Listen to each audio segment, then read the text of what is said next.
Hey Foxes, where are you watching this video from? Drop your location in the comments. Today we have another crazy story about betrayal, revenge, and karma. Ready? Let's dive in. This happened to me about 1999 or 2000, when I was 19 or 20 years old. My friend told me that this was the juiciest revenge karma he's ever heard of, and that I should post it here. If you've ever been cheated on by someone you love, this is for you.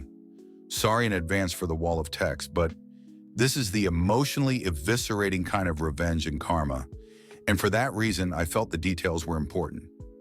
I was single after 5 years with my then boyfriend, and had finally mustered the courage to tell my junior high school crush, let's call him DN, Duchenozzle, about the candle I'd been holding for him for the past 7 years, ever since the first time we met.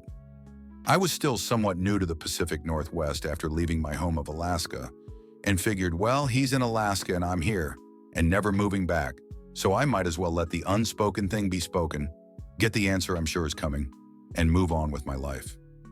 I was pretty sure that once I laid down all the cards, he wouldn't have wanted to be friends with me anymore, or would have said something like, I am not into you that way. I was expecting, at most, an awkward conversation with him that may have explained my behaviors over the years I had known him.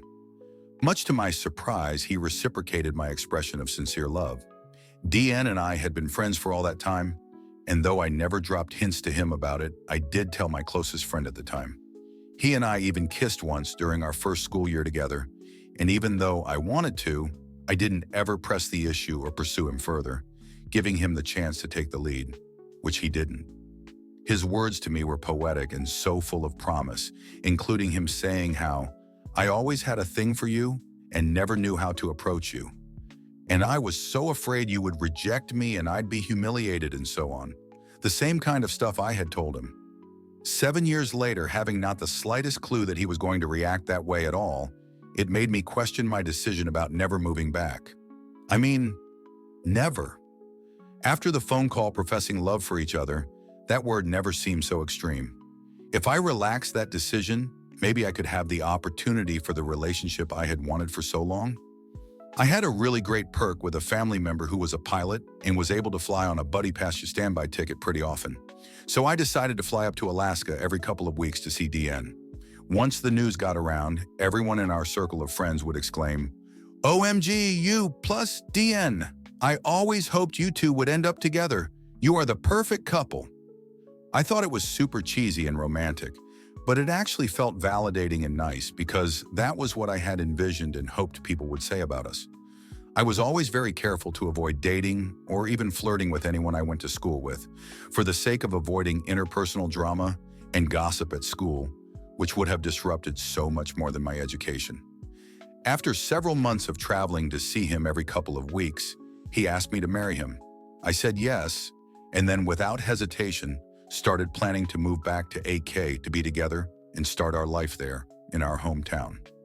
I made my plans for the move, packing up all of my belongings and parcel shipping everything I owned. Thankfully, it wasn't much because I was still so young and didn't own any furniture. DN and I were going to live together at his place, where he had a roommate, let's call him Bicycle Man, BM, who I will never forget, and the reason why is coming up. In the scant number of days before my final flight back up to Anchorage, I started feeling kind of icky and gross, and after several days of that, followed my intuition and took a pregnancy test. I found out I was pregnant, and I was so overjoyed that I called him one evening to tell him about it. There was already a party going on at his place. I spoke with DN briefly and said, I have some news I want to share with you. And he said, but first I have to tell you about this really cool artist chick. And he told me about this girl who came to the party. Let's call her Thought. Yes, a terrible nickname used only because I am too lazy to think of a better acronym, and it made me laugh when it first occurred to me. I was irked by the way he was talking about her and realized this is not the time for a big reveal.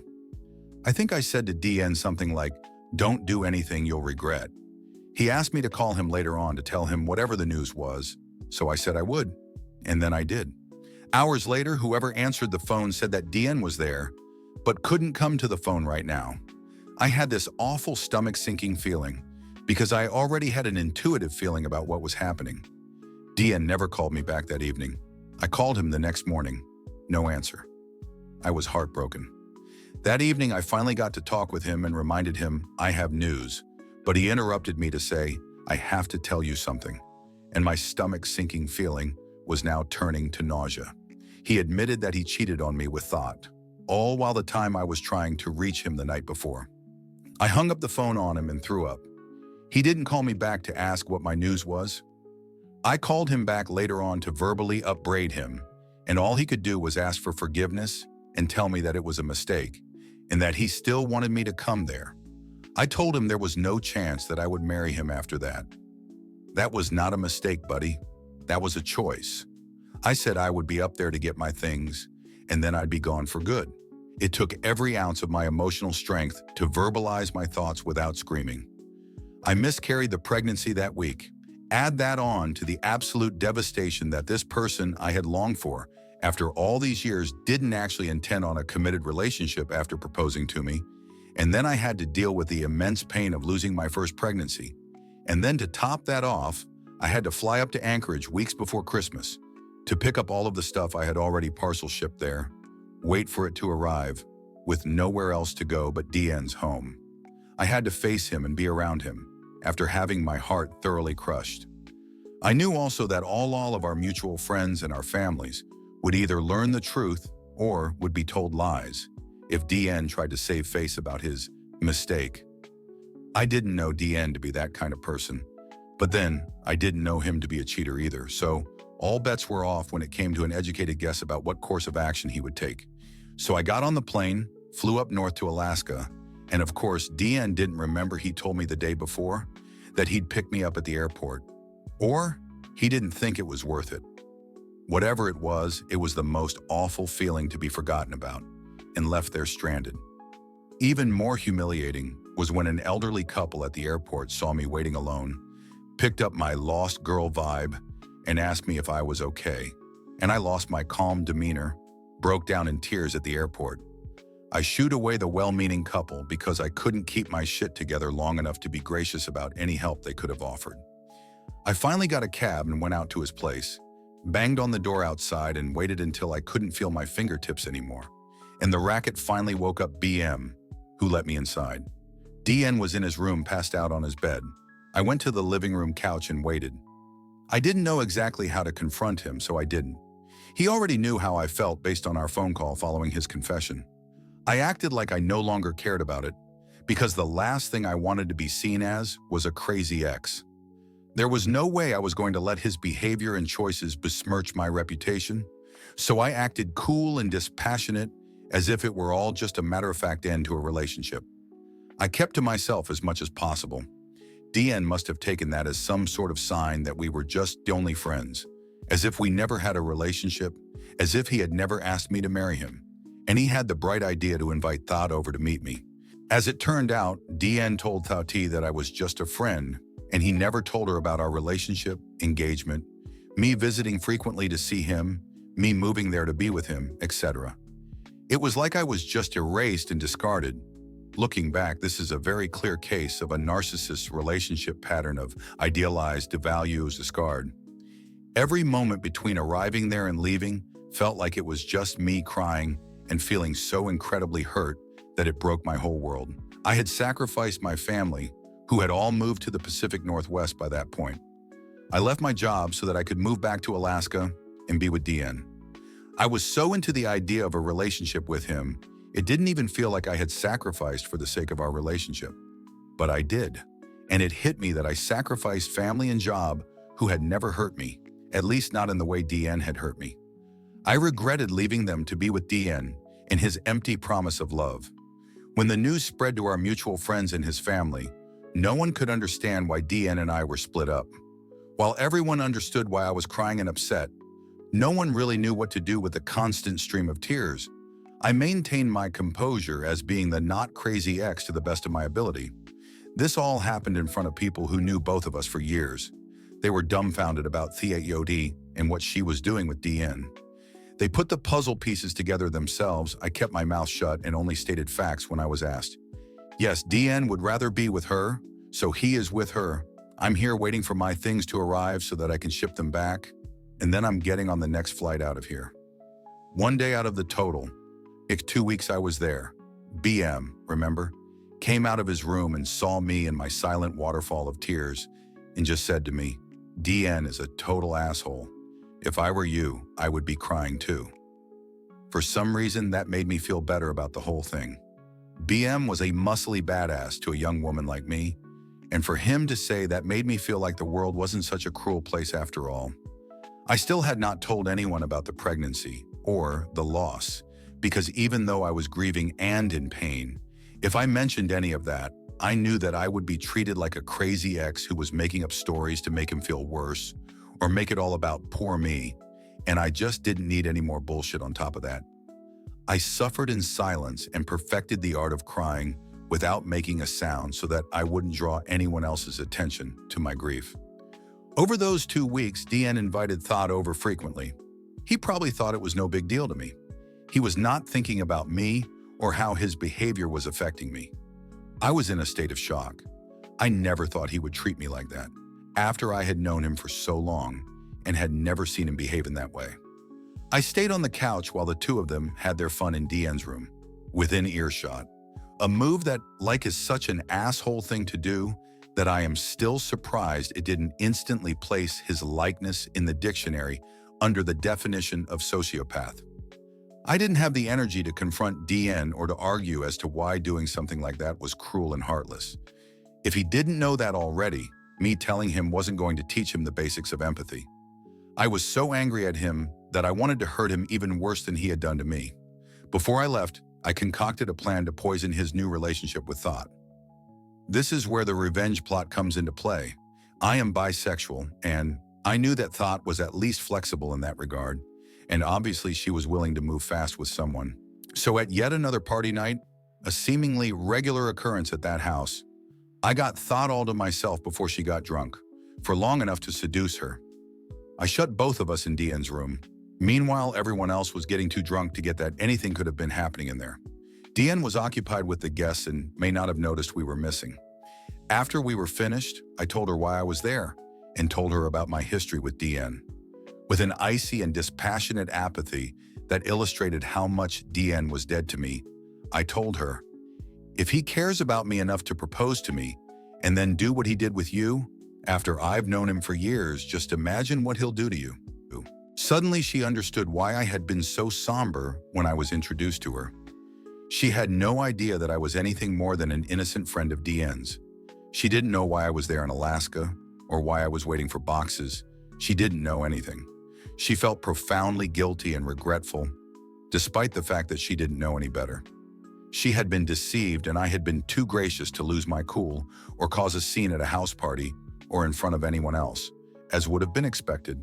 When I was in private with her, I told her everything, including how I had pined after him since I was 12 years old because my adolescent hormones didn't know better. DN walked in on us and must have assumed that nothing was wrong, only because nothing violent or terrible was happening in the moment. That was either hubris or drunkenness on his part. There was no confrontation again. The party went on and Thought left. The next day, DN asked me what I was doing with Thought. I said to him, she was an easy piece of ass, and I'm not surprised you were able to get busy with her the same day you met her. I just happened to do the same thing you did. ETA. I didn't see her that way. I said that to her because it was the most emasculating thing I could think of. The look on his face seemed to suggest that his dick had shriveled and inverted into his body.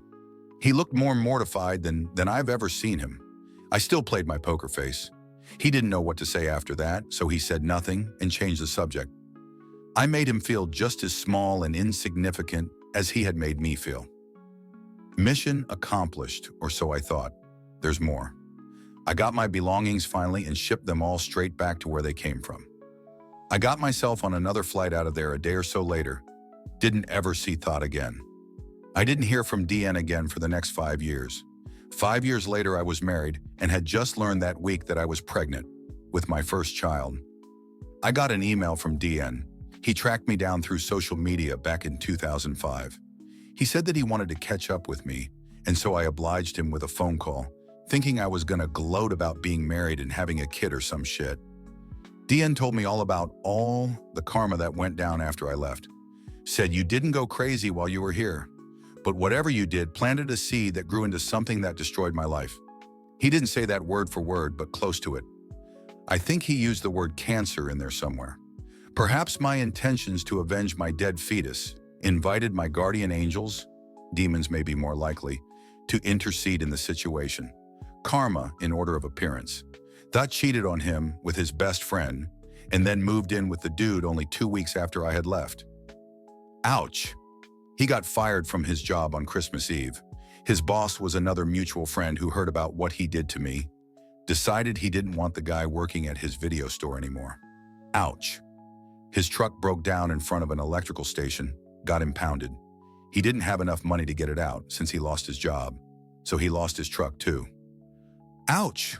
That is pretty bad when you live in a place like Alaska in the middle of winter. His family caught wind of what went down to me and disowned him. Ouch. I thought that was pretty extreme. What did they hear? I never found out, but just chalked it up to karma. After thought was gone, his remaining friends, unsurprisingly, threw another drinking party at his place, except that this time they got DN wasted drunk and then beat the crap out of him and threw him out of his own home into a snow berm and locked him out. He took refuge with a neighbor, but later on he had to leave the state because he had been shunned by all his remaining friends, had no family or job or truck, etc., and was now single without even a thought to lean on. When we spoke, he had been living in Texas and rethinking his life and wanted to know how I was doing after our engagement friendship ended, and that was when I decided that the time was right to tell him about the baby we could have had. And then, distinguished guess, was when he started to cry, and I told him how much it sucked for me to feel like I couldn't have told him about before for the reasons I mentioned above. And then I heard his full-on ugly cry on the other line. He was sobbing on the other line and couldn't stop apologizing. He said, "I had no idea you were pregnant." I felt a momentary indignant rage and sublimated it with another poker face moment in my matter-of-fact, emotionless response. We had sex, so it's not like it was impossible for that to happen. I tried to tell you. At the time, it was more important for you to confess your horrible choice than listen to my news. You didn't have any idea that I was pregnant because you didn't care to know. You didn't even ask. More sobs on the other end of the line, and more apologies than I've ever heard in my life from anyone. I ended our call by saying, "It's really okay. I don't hate you." I wanted to say, "I pity you," but held my tongue. Things are better for me now. I'm married, and we just found out that we are pregnant with our first child. Anyway, it's really been nice catching up with you and finding out what happened with your life. Sorry to hear it's been difficult. Let's keep in touch. He didn't. I don't know why he bothered contacting me in the first place, because he must have had some idea how that call was going to go down. But he probably wasn't counting on finding out that he could have been a father and we could have had a family together, if only he hadn't crushed the heart of someone who actually cared about him. In hindsight, that relationship was nothing more than me confusing his charm, his words, and my infatuation and pining away for actual love. I spent so much time wondering and questioning what I had done to deserve him doing all of that to me. What I didn't realize was that he didn't do any of that because of me or to punish me for any reason. He did all of that because the only person he had been thinking about was himself. It took me many more years before I would learn how to identify narcissistic behavior, and now looking back, I realized that I had narrowly escaped getting myself stuck in Alaska and romantically committed to a person who has little capacity for empathy and doesn't feel remorse when he wrongs someone. I learned how to get revenge by maintaining my grace and composure, stating only the facts, keeping my emotions to myself and my demeanor together, just long enough to plant doubt in the heart of the new other woman. 5 years after he crushed my heart, he cried enough to fill a bottle with his tears, and my satisfaction poured it over the flowers on the grave of our tiny dead fetus. I'm sorry, baby. What a wild story. Do you think they deserve that karma? Let me know in the comments. Don't forget to like, subscribe to Foxy Cheating Tales, and turn on notifications so you never miss a new story. See you in the next one.